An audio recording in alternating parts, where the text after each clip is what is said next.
mga ka-adventurista, paalis na po tayo. And next destination natin is MacArthur Landing. So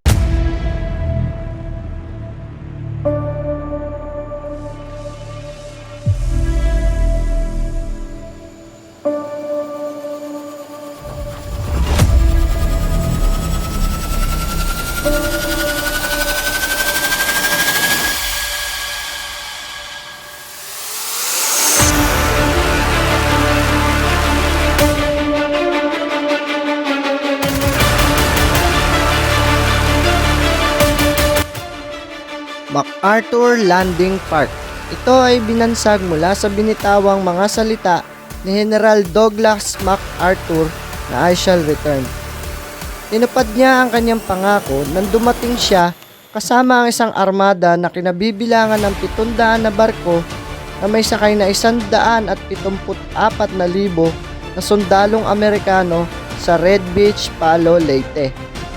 Ito ay naging malaking bahagi ng isang kasaysayan ng Pilipinas noong ika-20 ng Oktubre 1944. Kasama sila Sergio Osmeña, Basilio Valdez at Carlos P. Romulo.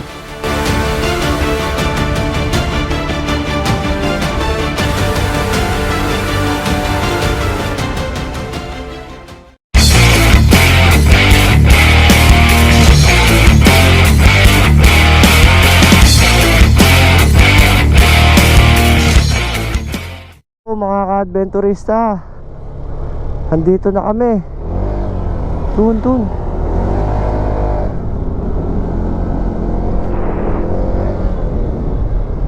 Pasakay na po tayo ng barko going to Cebu. Mga ka-adventurista, kung alam nila kung ano yung naging istorya namin dito, hindi ko pa maikwento eh. Medyo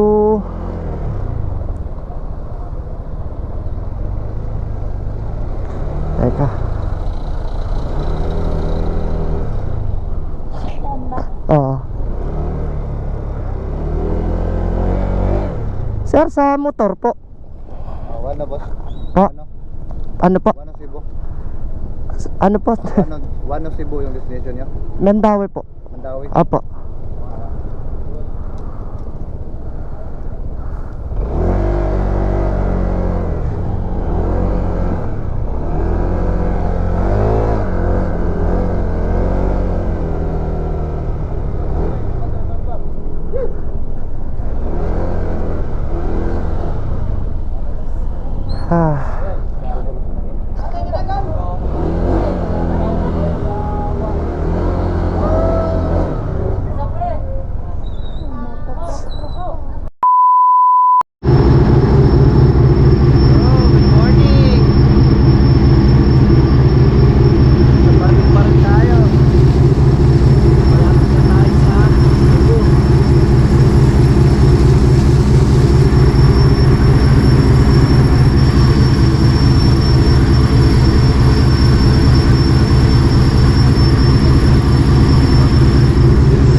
Mga ka-adventurista, touchdown Cebu City. Woohoo! Dito naman tayo maglalakwatsa, mga ka-adventurista.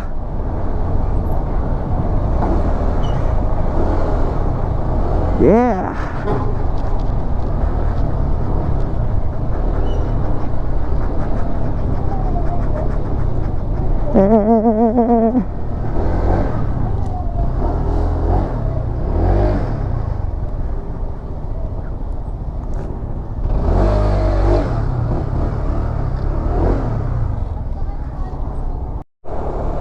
Yo mga ka-adventurista, unang gulong natin dito sa Cebu. Parang Manila din pala to.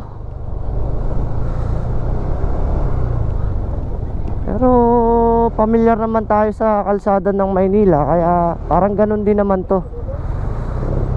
Medyo alisto na lang tayo dito sa mga traffic rules nila dito, kasi baka matikitan pa tayo. Papunta kami ngayon mga adventurista sa Temple of Leia. Yun yung unang destination namin. Tapos magpahinga lang kami ng konti ron, tapos hanap na rin ng pwedeng kainan.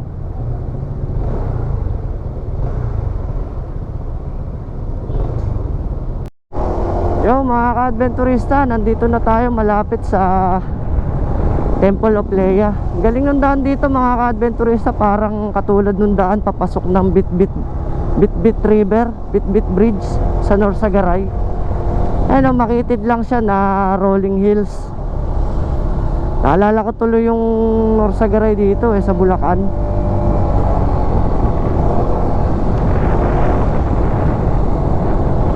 Natapatan pa namin mga ka-adventurista rush hour dito, sobrang traffic. Paikot-ikot kami ron sa may highway. Bawal mag left turn, bawal mag right turn, at diretso lang. Sabagay, hindi kasi natin kabisado yung traffic rules sila dito, kaya kailangan mapagmasid ka dito. Kung hindi, matitikitan ka pa rito.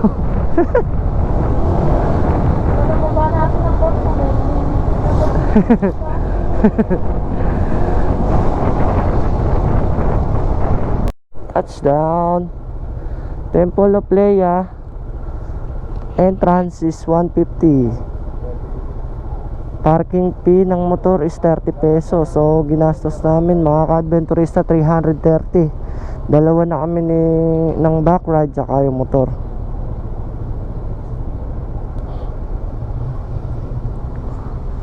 Ay naku mga ka-adventurista,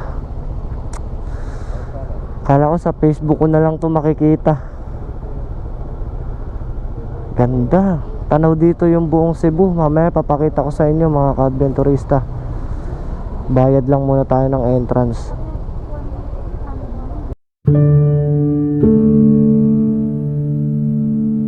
Ang Temple of Leia sa Cebu ay itinayo noong 2012 bilang simbolo ng walang kamatayang pag-ibig ni Teodorico Soriano Adarna sa kanyang yumaong asawa na si Leia Villa Albino Adarna. Ang marangyang istrukturang ito na inspirasyon ng arkitekturang Romano at Griego ay nagsisilbing museo, silid-aklatan at gallery para sa mga paboritong gamit ni Leia na nagpapakita ng debosyon ng isang asawa. Ang konstruksyon ay nagsimula noong 2012 bilang pag-aalay kay Leia Albino Adarna na namatay dahil sa sakit na kanser.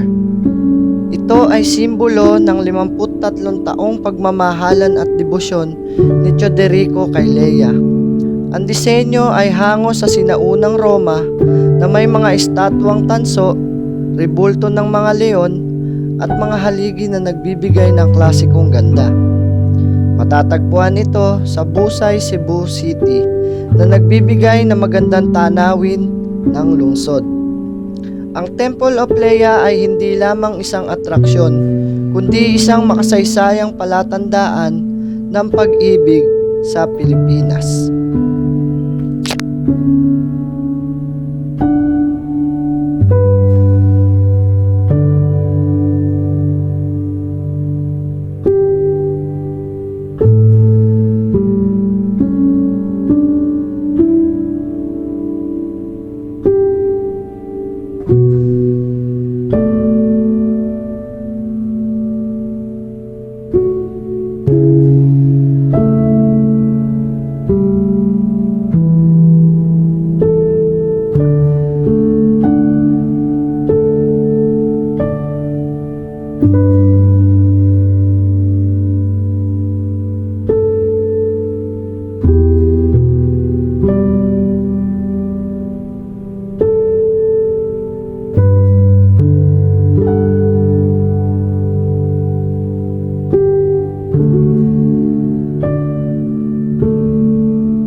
mga ka-adventurista, tapos na tayo dito sa Temple of Leia.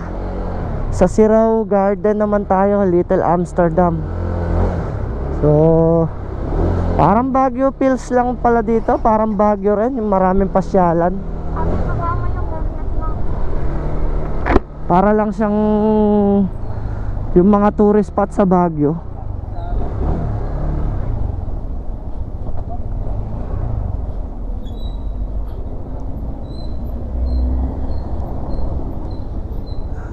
Kaya lang dito, medyo matatarik yung ahon din, saka makitid yung daan.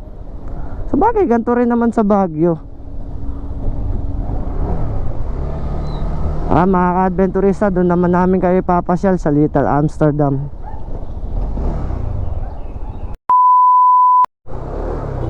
Touchdown!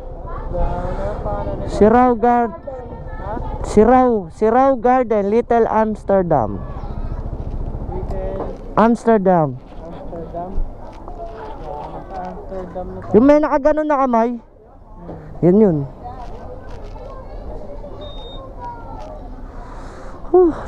Dito na kami mga ka-adventurista. Parking fee 20 pesos kada isa. Tapos Sa Baguio City kami, Baguio City. Ay, Cebu City. kakain muna tayo ng hihaw-hihaw. Yes. Minsan nabitin kami sa barbecue sa Ormoc kagabi, kaya ngayon dito kami mag-iisaw barbecue.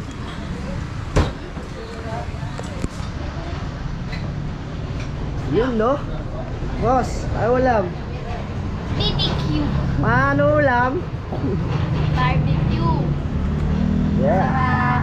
Sao ini. Totoo lang mga ka-adventurista, wala kaming alam sa mga pasyalan dito. Nag-DIY lang kami. Buti na lang may Google Map. Ayan, kasabay namin yung mga nagta-travel and tours na ba, no? So, Eh, okay naman.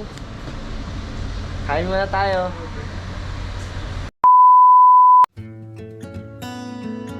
Ang Sirao Flower Garden, na madalas din tawaging Mini Amsterdam ng Cebu, ay nagsimula bilang isang sakahan ng mga bulaklak, partikular na ang celosia, na inilaan sana para sa pista ng Senyor Santo Niño.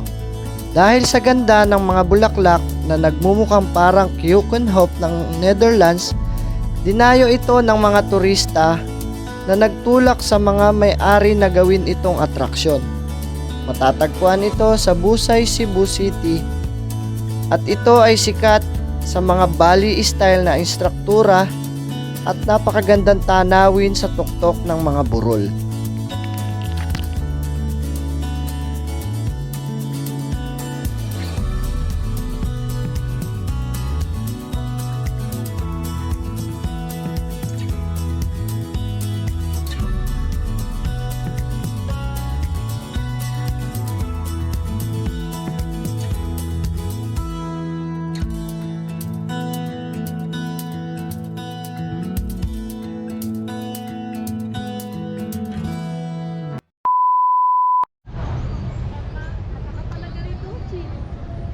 Yo, Magellan's Cross na mga itik. Santo Cristo Baliwag. Ba't ba tayo nasa Cebu? Cebu ba to? Kala ko Santo Cristo Baliwag. Magellan's Cross, mga ka-adventurista. be, Uy, dito kami naglalakwatsa. Parang hindi uuwi. walang uuwi sa pamilyang ito. Ilang araw na kaming nagliliwaliw. Ito na yung nakikita natin sa libro, mga ka-adventurista. Magellan's Cross.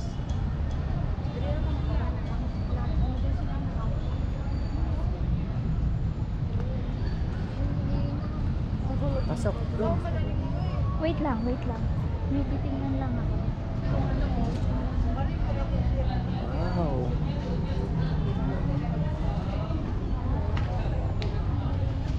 Sir, hindi siya teacher.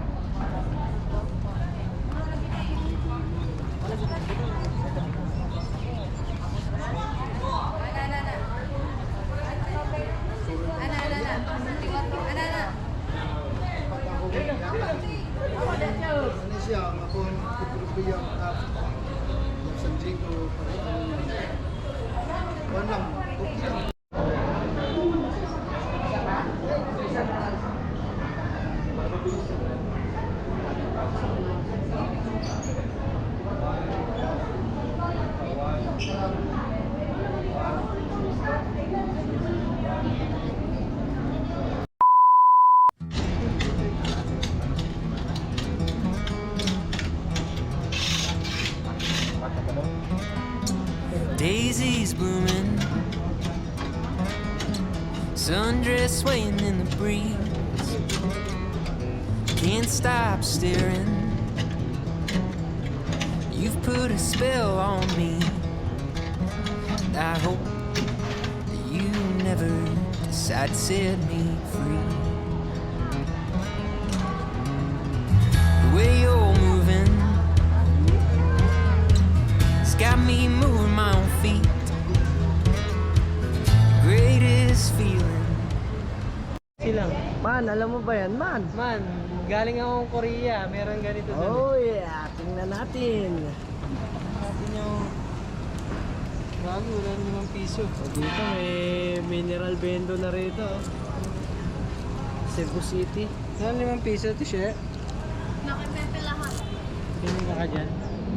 Man, hindi ko din alam paano to. Wala ka man. Yan, 10. Ito 10. Ano yan? Patik. Ano ba, magkano ba? Magkano ang kasaya?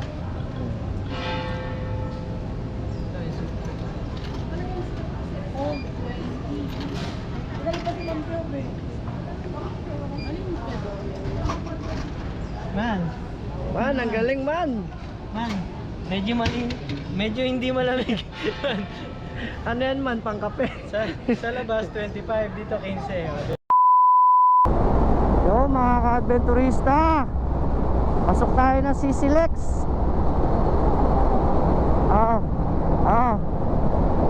Ay hindi. Papasok tayo ng CCLEX mga ka-adventurista.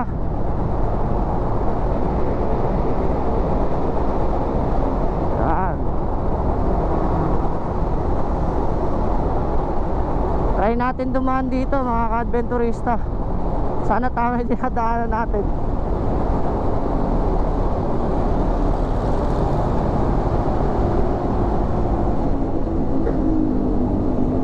Tama naman siguro. From a time and place as far away on a sea of these epiphanies, on the moors of us, on the backs of love, where the shadows fell all by itself. I'm reaching out, oh, I'm reaching for you.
10,000 roses, yes.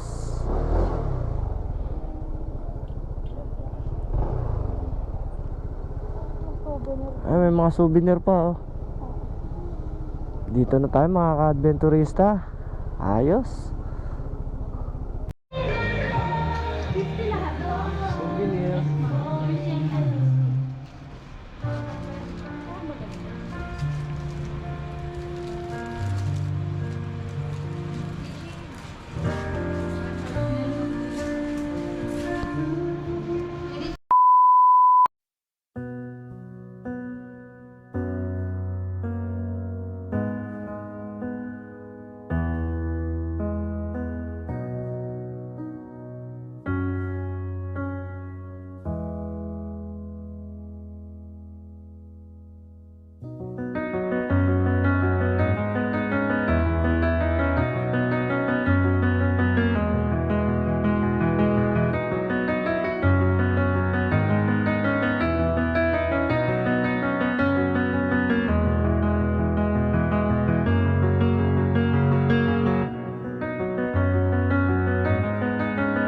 Siyempre, hindi naman din natin pwedeng palampasin yung mga naggagandahang beach nila dito. Nasa Cebu na tayo eh. Siyempre, subukan din natin yung mga beach nila. At dito nga kami napadpad sa may Hudson Beach, dito sa Lapu-Lapu City. Maganda yung beach nila mga ka-adventurista. Nakikita nyo naman sa video, malinaw yung tubig and pino yung buhangin. Yun nga lang, hindi tayo makapagpalipad ng drone para maipakita sa inyo kung gaano kaganda yung beach na naliguan natin kasi malapit siya sa airport, no fly zone talaga. Kailangan natin manghingi ng permit para makapagpalipad tayo. So in-enjoy na lang namin yung stay namin dito. Marami din namang naliligo. Yun nga lang, hindi namin maintindihan yung mga salita nila kasi mga Cebuano, mga Bisaya sila. Pero okay lang din, na-enjoy din naman namin. And sobrang sarap nung stay namin dito.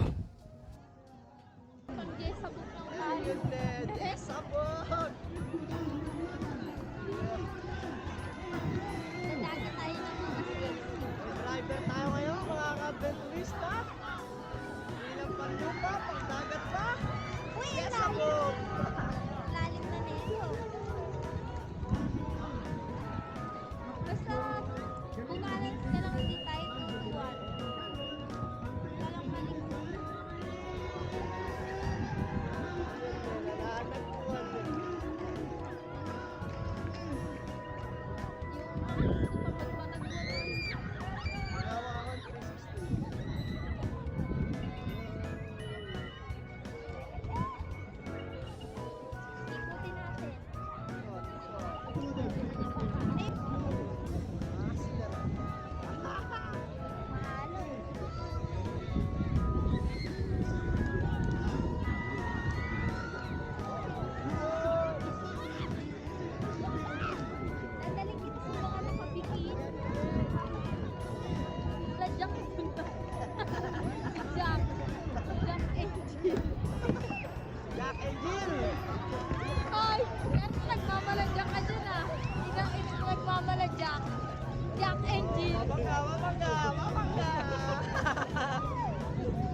Ay, Kumanin mo sa kaliwa. Para kumanin tayo.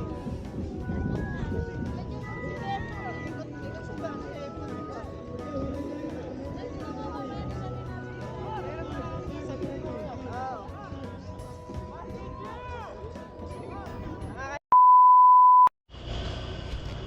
Yo mga ka-adventurista, gabi na, food trip lang kami rito.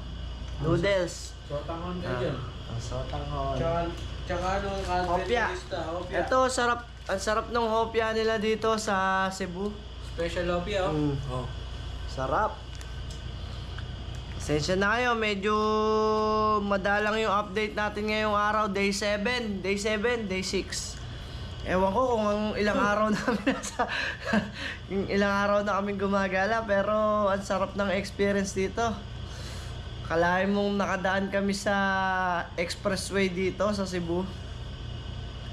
Tapos nakapag-swimming kami dito sa magandang resort dito sa Lapu-Lapu City. Hindi na ako ganong nakapag-video mga ka-adventurista kasi bukod sa paubos na yung memory ng GoPro natin, in-enjoy na namin yung last day ng aming gala. Bali, huling hirit na namin to, pabalik na rin kami ng Bulacan. Bukas yung nabili namin ticket na pabalik ng Manila, tapos diretso na kami Bulacan. So ngayon, relax na lang kami dito sa may nakuha naming kwarto. So mga adventurista, bukas nga yung uwi natin and ala na. Kumbaga, eto na yung huling araw natin dito sa Cebu. Sinulit na namin, huling gabi dito sa may, maggagala pa tayo. huling gabi namin dito sa may resort. Sinulit na namin yung experience. Napakasarap dito mga adventurista. Mabait pa yung nag-assist, yung nag-accommodate sa amin dito. Binigyan kami ng mga discounts, ganon. Kasi nalaman niya taga malayo pa tayo. Kaya binigyan niya tayo ng mga consideration. Bali yung room na to mga ka-adventurista, pangalawang lipat na namin to. Yung unang room namin na tinulugan kagabi, doon yun sa kabila. Lumipat kami dito sa medyo malaki yung room. Ayan o, ayan yung room natin. Fully air conditioned din naman, kaya lang ito yung mas maganda. Merong liguan sa likod. Pwede, dito kami naligo o yun sa may pababa na yan. Madilim lang mga ka-adventurista kasi gabi na. Pero diyan kami naligo. May access dito sa dagat sa likod ng bahay lang. Kaya pag gusto mong maligo sa dagat, bubuksan mo lang tong pinto. Yan. Bubuksan mo lang tong pinto, pwede ka na maligo dito. Ayan. Sa baba. Bababa ka lang sa dagat.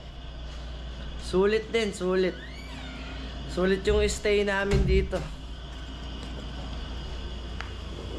So paano mga ka-adventurista, ito na siguro yung dito ko na siguro tatapusin yung day 7 or day 6 namin sa paglalakwatsa dito. Yan, kumakain lang kami ng noodles para sabog ang cuteness. Yeah, bye-bye mga ka-adventurista, bukas na lang ulit. Yo, good morning mga ka-adventurista. Day 7 ang ating paglalakwatsa dito. At di ko na alam kung pang day 7 o day 8 na to. Pero ito na yung last day ng ating pasyal, Inter Island. So papunta na tayo sa last destination o yung huling attraction dito sa Cebu na papasyalan natin. Then diretso na tayo sa pier para sa departure nung motor natin, saka departure natin. Magkahiwalay kasi ng pier yung pagdadala ng motor saka yung pier ng passenger. So kailangan di pa tayo maabot sa stoplight. So kailangan nandun tayo ng alas 12 kasi papapresyohan pa natin yung motor kung magkano yung pamasahe ng motor pabalik ng Manila. So gagamit na tayo ng pinagbabawal na teknik. Magbabarko na tayo papuntang Manila para pagdating ng Manila, malapit na tayo sa atin. Ha?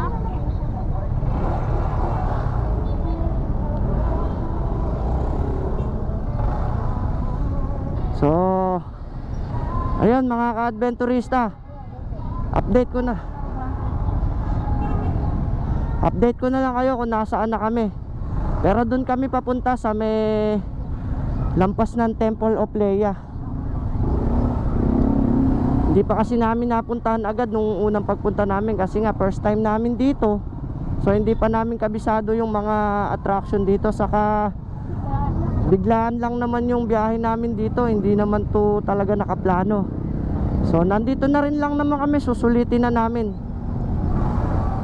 Pero hindi kaya talaga mga ka-adventurist ng 2 araw ikutin tong Cebu, makapakalaki na Cebu. Kung yung Baguio hindi kayang ikutin ng 3 araw, mas lalo ito. Pero para siyang Baguio na Manila, basta maunlad yung city ng Cebu mga ka-adventurista.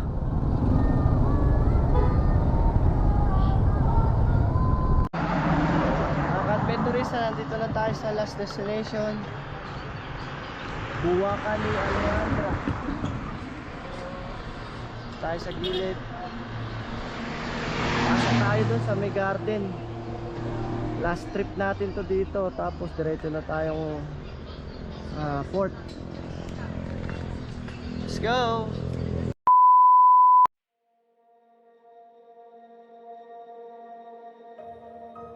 Ang Buwakan ni Alejandra, isang tanyag na atraksyon sa Trans Central Highway, Gaas, Balamban, Cebu, na kilala sa malawak at artistikong hardin ng mga bulaklak.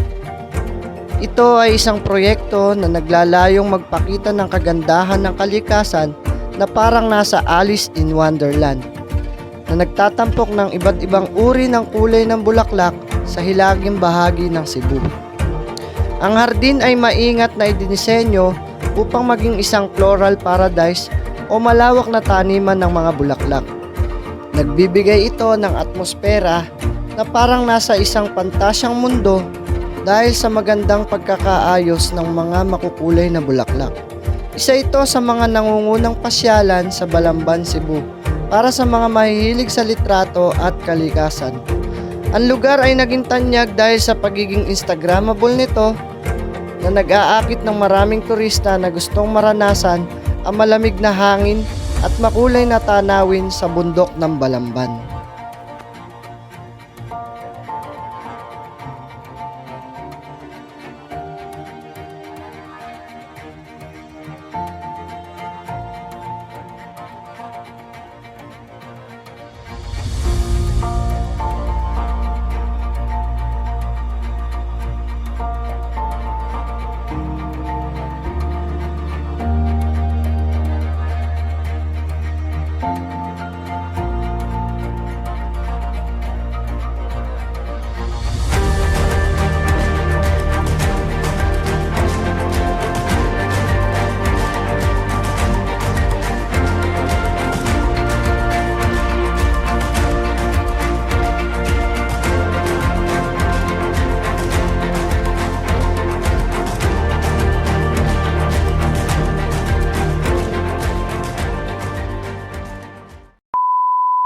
Yo mga ka-adventurista, muntik na tayo madisgrasya. Buti na lang naramdaman ko nawawalan tayo ng preno. Ganun pala yon pagka sobrang init nung brake. Yung caliper, ayaw kumagat ng preno. Pero ngayon okay na, may preno na ulit tayo. Pinuhusan ko lang ng tubig. Okay na, may preno na ulit tayo. So, papunta na kami ng pier para sakay na tong mga motor namin. Kinabahan ako dun mga ka-adventurista, nawawalan ka tayo ng preno. Wala naman tagas yung ano natin eh, nag-overheat lang. Overheat yung preno, nag-overheat din pala yung preno. Meron na? Pag-pray muna tayo. Lord, thank you po. Hindi po kami pinabayaan.